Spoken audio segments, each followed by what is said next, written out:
Hello, everyone. Welcome to Health Professional Radio. I'm your host for today, Tabetha Moreto. Our guest today is Roger Chen. He was the lead author of the position statement and is Director of Diabetes Services at Concord Repatriation General Hospital in Sydney. Today, we're going to talk about a very interesting topic. We're going to talk about a position statement created by the Australian Diabetes Society, or ADS, aimed at assisting healthcare providers to better support people living with serious mental illness and type 2 diabetes in light of World Mental Health Day. Without further ado, welcome to the show, Roger. It's very nice to have you here today. Thank you very much, Tabetha, and good to speak to you. Yes, me too. So, Roger, please tell our audience more about yourself and your organization, please. Right. So my name is Roger Chen. I'm an endocrinologist in Sydney. I work at Concord Repatriation General Hospital, which is a tertiary teaching hospital in the western suburbs of Sydney, and it is also co-located, interestingly and uniquely, with a mental health hospital called Concord Centre of Mental Health. And this was actually the what used to be the old Roselle Hospital. So, in fact, we have a general hospital and also a mental health hospital on the same site. When that co-location happened, it must be more than 10 years ago, a research and clinical center now called the Collaborative Center for Cardiometabolic Health and Psychosis was formed. So this is a clinical unit which specializes in the care of patients with mental illness such as schizophrenia and bipolar disorder. And the patients are seen in various locations, including Concord Hospital, but also at the Charles Perkins Center at the University of Sydney, and also in some community centers where patients with psychosis get seen by a range of health professionals, including an endocrinologist, but also psychiatrists, a cardiologist, an exercise physiologist, dietitian, dentist, and also a mental health and clinical nurse consultant. This is a very important initiative, and we're very grateful for the support of Sydney Local Health District, because we know that patients with psychotic illnesses such as schizophrenia have a very high rate of comorbidities which relate to obesity, diabetes, but also premature cardiovascular disease. And we know also that the life expectancy of these patients may be, in fact, shortened quite significantly as compared to the general population. So what we are trying to do here is provide a integrated care package, if you like, for these patients, to provide management both from the psychiatry point of view, but also from the physical health point of view, with the diabetes input if they're needed, and also a cardiologist seeing the patient. But what's been really handy as well is having an exercise physiologist who can talk about increasing physical activity, and also a dietitian who can try to have some input to improve the dietary habits of our patients. And all these, we hope, will contribute to improving the currently rather tragic statistics that this population has such a high rates of cardiovascular disease and other complications. So we're trying very hard to provide an integrated care package from a range of health professionals who provide care from their own perspective, but ultimately is integrated, and we hopefully will have some input, in the short and long term to improve the care of these patients. Very fascinating. Roger, I'm very curious because according to the position statement, it looks like that diabetes and mental illness are related to one another. Can you please explain how are these two conditions associated with one another? No, thank you, Tabetha. That's a really important point and often not well recognized.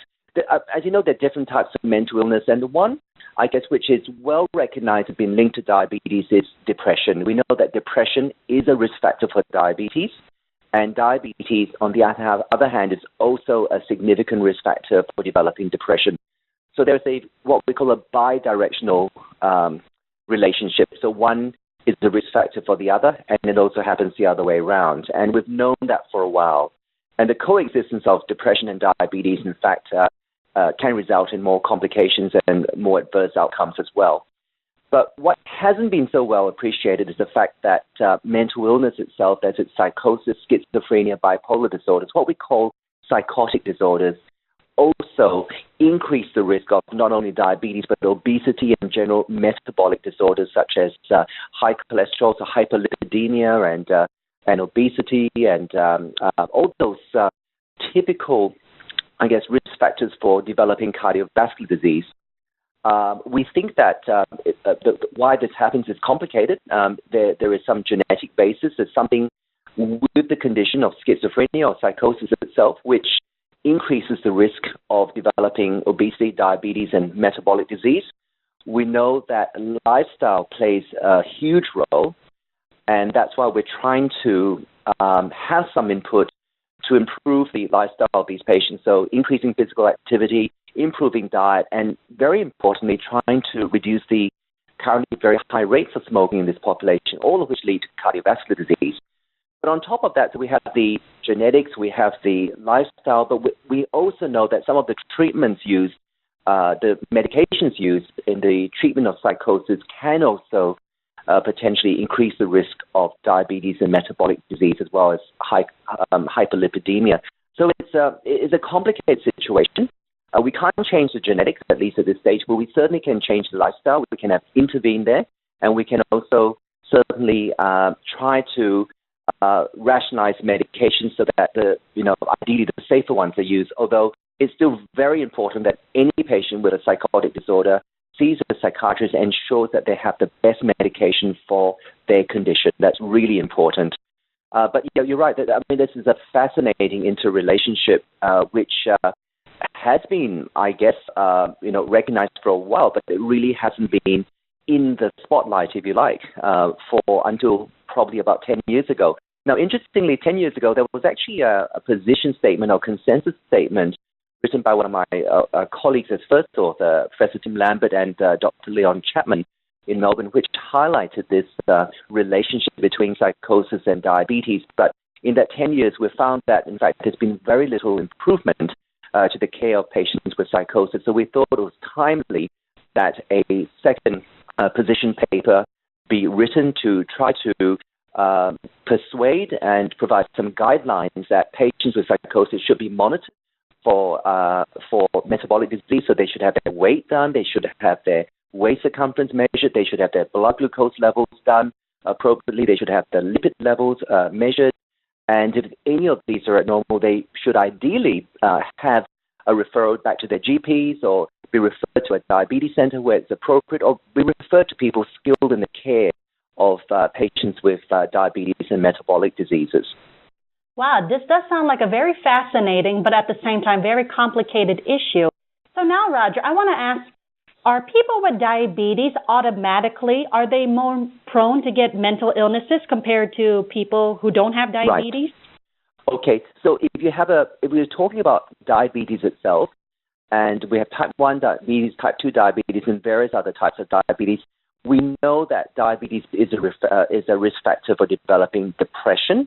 And if you have type 1, there's also diabetes-related distress, there's anxiety, there are other types of, if you like, mental illnesses. But the prime example would be depression. So diabetes leads to depression. Depression leads to diabetes. But what we're focused here much more on in this position paper is the relationship between psychosis or psychotic disorders. So that's schizophrenia and bipolar disorders. There are if you like, a different part of the spectrum of mental illness, and they tend to increase the risk of diabetes as well. Whether diabetes increases risk of psychosis is probably not quite proven. It probably has, if it does anything, it's much to a lesser extent as compared to the psychosis, which increases the risk of diabetes and cardiometabolic disease. So in other words, we've got that depression and diabetes relationship well known, but we're not focusing on that perspective in this position paper. What we're focused on is psychosis and the fact that we have to identify and screen patients. We then have to make sure that the results of the screening, their blood pressure, their blood test, get seen by someone and interpreted, and then they're managed appropriately and followed up. If their weight's gone up, they need to be followed up by the appropriate health professional, whether it's a doctor or exercise physiologist or dietitian. Basically they need to be reviewed and managed, and we think that that's what's been missing. Often people are screened, but they're not followed up with an adequate management plan. And that's why we need to build relationships in those working in mental health back to their GPs, back to the patient's GP, and then referring the patients, if necessary, to those looking after, if we like, what we call physical health. So those working in mental health being able to refer patients who are at risk of developing metabolic disease to those who actually look after it. So that's diabetes educators, dietitians, endocrinologists, GPs, physicians, cardiologists, etc. Wow, that's a lot of people. What we want to do is to actually reduce the morbidity that results from mental illness and smoking and, if you like, poor lifestyle. We want to try to improve people's lives to reduce the risk of dying prematurely and developing heart attacks and strokes, etc., at an early age. Fascinating. Now, I'm curious, Roger. Earlier you mentioned about depression, anxiety, and psychosis. I'm curious, are these three conditions the same or are they different from one another? Oh, no, they're quite different. I'm not a psychiatrist or a mental health expert by any means, and I mentioned the depression aspect because you asked if there was a relationship between mental illness and diabetes, and there's a very clear relationship between depression and diabetes. People with diabetes get depression, people with depression get diabetes, so it's a bi-directional relationship. People with diabetes can also develop what we call diabetes-related anxiety and a few other disorders.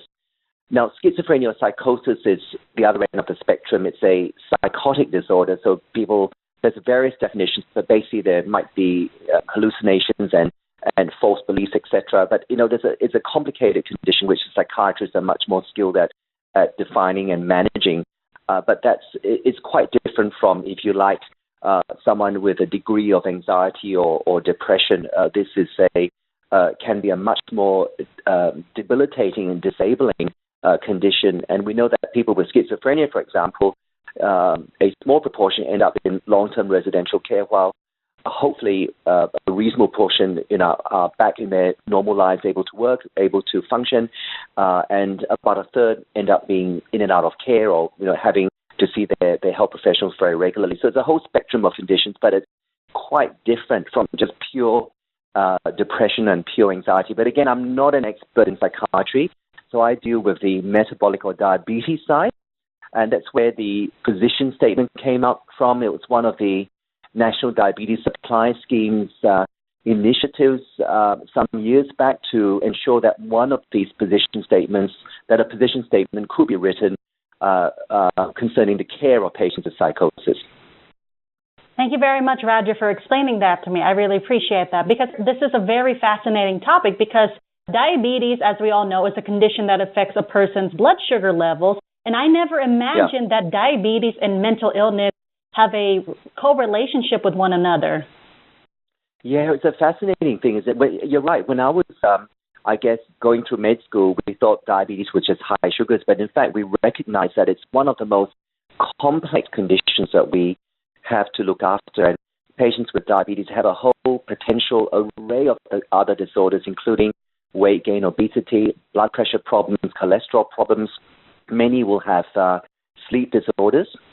Other complications include, in fact, joint disorders. Sometimes they've got bad teeth. There may be depression as well. So and of course, diabetes leads to a significant increased risk of cardiovascular disease. So it is a very complex condition, and like every diabetes patient is a bit different.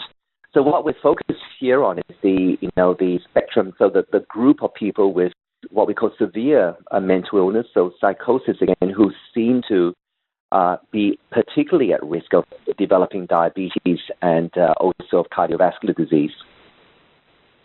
Excellent. Roger, I'm very sorry. We're almost out of time. So before we go, how can people get in touch with you or your organization? Well, I think on behalf of the NDSS, there is the website to look at the position statement. That's on the Australian Diabetes Society website.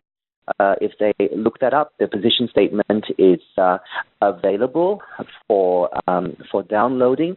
And so the position statement's been written on behalf of the Australian Diabetes Society. And if they do want to be in contact with any of the authors, I guess they can go through the society But any specific, I guess, questions can also come through me, through the society as well. I'm sure they'll be very happy to pass on the my contact details, or for me to contact the person asking the question. Very well said. Before we go, what is your main takeaway message to all of our listeners out there? Okay, that's always a challenge, and a few take-home messages. Number one, schizophrenia and psychosis lead to an increased risk of metabolic disease, including diabetes. Number two, one has to go beyond screening. It's not good enough just to check the blood pressure or check the blood sugar, but you have to make sure that the results are interpreted and that the patient is managed by their GP or endocrinologist, if that's appropriate, or other healthcare professional. Thirdly, we have a group of people who are severely, I think, disadvantaged in the health system for a number of reasons, and it's our aim really to try to improve their healthcare to that of, the general population. We're not aiming for extraordinary changes, but we want to ensure that these patients have their blood pressure checked, their sugar levels checked, their weight checked, that they are counseled to stop smoking, and that we work, very importantly, in conjunction or in collaboration with the psychiatrist or psychologist or mental health nurse or caseworker. So it's a whole complex system, but it means that people have to chip in, talk to each other, and work together. And that's what we're so privileged in doing in our center at Sydney Local Health District with the CC CHIP Clinic, or the Collaborative Center for Cardiometabolic Health and Psychosis. Bit of a mouthful, but a multidisciplinary clinic where hopefully different parts of the patient's healthcare gets looked after. So we're very grateful for the chance of doing this. Thank you for your wonderful message, Roger, and I really appreciate you coming on the show today. Thank you very much. And that was Roger Chen, the lead author of the position statement regarding helping people with mental illness and type 2 diabetes. We've just been talking about how these two conditions can be associated with one another. If you like this interview, transcripts and archives are available at www.hpr.fm. We're on all social media platforms, so don't forget to follow, like, and subscribe. We're also available for download on SoundCloud and iTunes. I'm Tabetha Moreto, and you're listening to Health Professional Radio.